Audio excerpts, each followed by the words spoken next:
Marvel's San Diego Comic-Con panel sent shockwaves throughout all of Asgard when Taika Waititi announced that Jane Foster, played by Natalie Portman, would return to the MCU in Thor: Love and Thunder, wielding Mjolnir as the Mighty Thor, which is rad.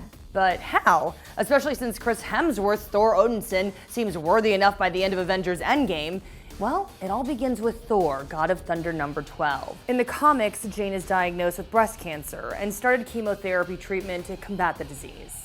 Then in the 2014 event storyline, Original Sin, Nick Fury whispers something he learned from the Watcher, an extraterrestrial whose purpose is to watch over the multiverse, into the ear of Thor Odinson.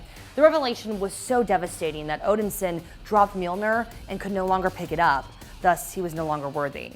With Earth falling victim to an attack from the Frost Giants, Odinson watched helplessly as a dark figure bent down and picked up the hammer, a woman who identified herself as Thor, Goddess of Thunder. She kept her identity hidden by sporting a mask, but over time we learned the identity of the new Thor is none other than Jane Foster. As Thor, Jane had the same superhuman strength, speed, endurance, flight, and lightning powers as Odinson. She didn't immediately become a master in all things thunder, but all those years watching Odinson in action pointed her in the right direction. Unlike Odinson, Thor's connection to Mjolnir grew stronger with time. It served as her guiding force in flight and battle. Her connection grew so strong that she learned to change Mjolnir's direction mid-throw, something Odinson himself couldn't manage. Odinson approved of Mjolnir's choice in selecting the next worthy hero. And like any superhero, Thor found herself fighting against Malekith, the Dark Elf, Frost Giants, Absorbing Man, Titania, and the Destroyer from Asgard. But her greatest enemy would prove to be her breast cancer. Every time Jane picked up Mjolnir, the hammer's purifying powers purged the chemotherapy from her body, thus leaving her immortal self with untreated cancer. Each transformation proved more devastating than the last.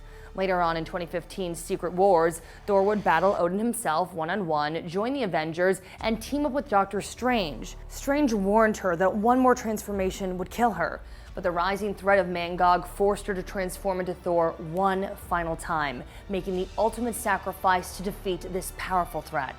This ultimate sacrifice proved to be her saving grace, and as a result was resurrected as a Valkyrie with the combined strength of the All-Father and Odinson, who was once again deemed worthy enough to wield Mjolnir. Whether or not Thor: Love and Thunder adapts the storyline outside of Jane as the new Thor remains to be seen, but Taika Waititi made mention of the comic book storyline during production of Thor: Ragnarok. So it might not be a beat-for-beat adaptation, but we're thinking it's going to be real close. Are you excited for Thor: Love and Thunder? Let us know in the comments. And while we got you, check out our reactions to the Blade announcement and the entire Phase 4 panel. And as always, be sure to follow and subscribe to IGN wherever you like to watch.